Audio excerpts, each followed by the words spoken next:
Díomh chairde agus bhfuilcomann sa rúch. Tá muidir denmh an céad seachtain eile don teagas Somália, so tásúla go bhfuil sibh agus gach duine sa chlána goibh ceart go leor, agus gúil sibh réad an céad seachtain eile do Jean Ibre. Mar is gom gur féidir libh agus go airóigh go hiontach libh má churann sibh an ceann síos le seo.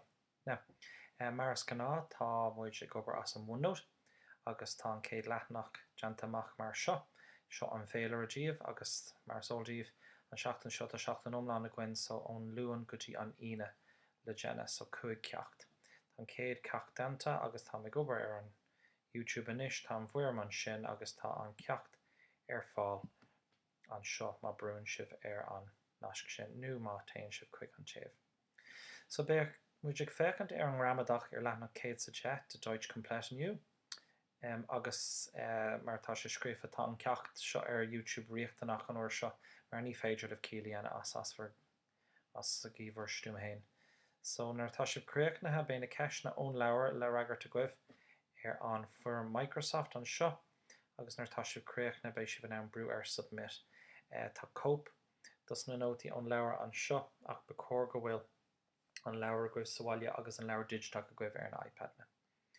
Okay, so má téimiid isteach go Deutsch Komplett. Is féidir len féchant air. Ceann das na rudí is deacra faoin teanga Germánaise tá muid tosú leis an is. An sin an chamatíg uva génas so sin an inscin a buinean leis an animachal. So firinscinna, buninscinna agus nódrach. So mar is óldíomh tá 3 inscinna sa Germánis. Firinscinnach, buninscinnach agus nódrach. Now, ní buinean an inscin sin le inscin an duine nó an rud atá tú ag cur síos faoi. Okay, agus caithfidh sé sin dul isteach i do ceann. Gléann siad firinscinnach, buninscinnach agus nódrach orthú ach inar réir sin just sin tidal le cur siad orthú.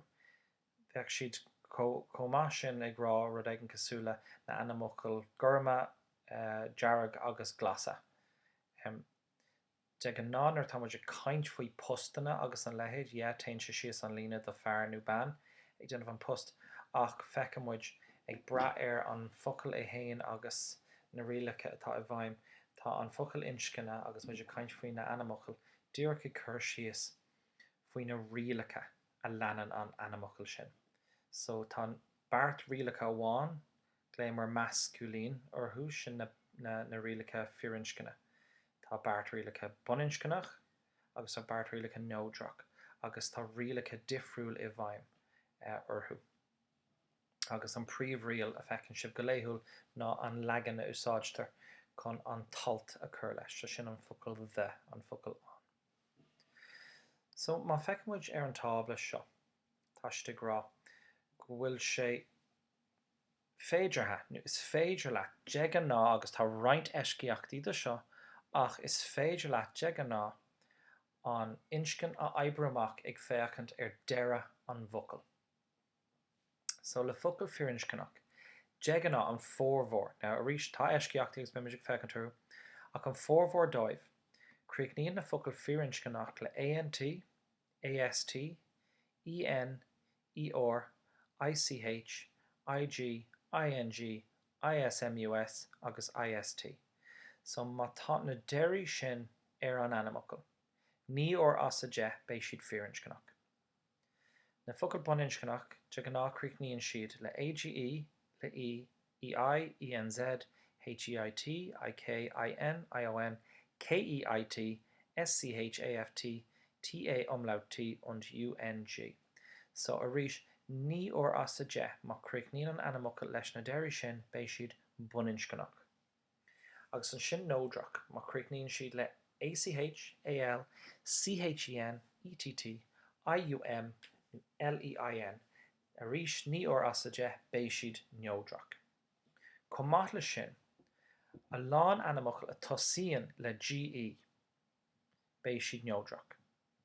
Tá na páistí do roinnt anmhethe béis siad san nódrach, anamnacha do bailí agus do tíortha béis siad san nódrach, agus éon infinideach as bríthir atá athraithe go animachal de gná béis siad neodrach. Muna bhfuil ein ahrú ann. So feic muid ar nóta seo. Tá cúpla eisciachtaí de bríthre nó de animachal me leisceil ag créicnú le en. Ok, so sin an sin. Má tá an infinideach den bríthir athraithe isteach le ceann litir agus gur animachal in é béis sé nódrach. So dá mar rud ag go bhfuil focail in úsáide gcuin sa teanga mar bríthir. Má chuirmuid ceann litir air agus muna athraíonn éon rud sa focail sin béis sé nódrach. So, das Wissen, sin as an bríthir wissen, ich weiß, du weißt. Das Sprechen, sin as an bríthir sprechen, ich spreche, du sprichst. Das Hören, ich höre, du hörst. A rís níl éon rud athraithe, just chuir siad H mór air, mar sin tá sé nódrach. Das Lesen, das Essen, das Trinken. Alright? An eisciachta sin ná má athraíonn, na níl sé seo scríofa, but má athraíonn an animachal, an bríthir in éon chur. Jegan ná béis sé fírinnscinach. Seachas má críocníonn sé le deire a críocníonn focail buninscinach.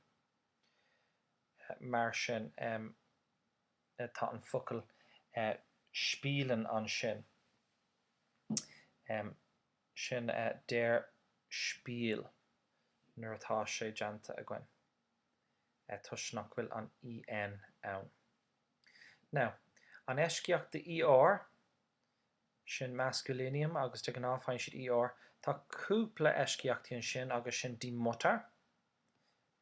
Mar táiste grá gur ban iad do bháim. Fiú nach clíonn na hinscinna lo kind of tain siad leis na cásanna sin. Die Schwester, die Großmutter, sin tuis go bhfuil mutar ann.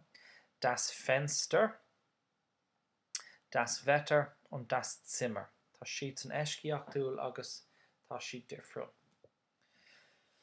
So ag feichint na focail sin béis sibh i gceann second ag líne isteach an bhuir Microsoft. Ach sulla déanann sibh sin caithmuid feichint an darabart.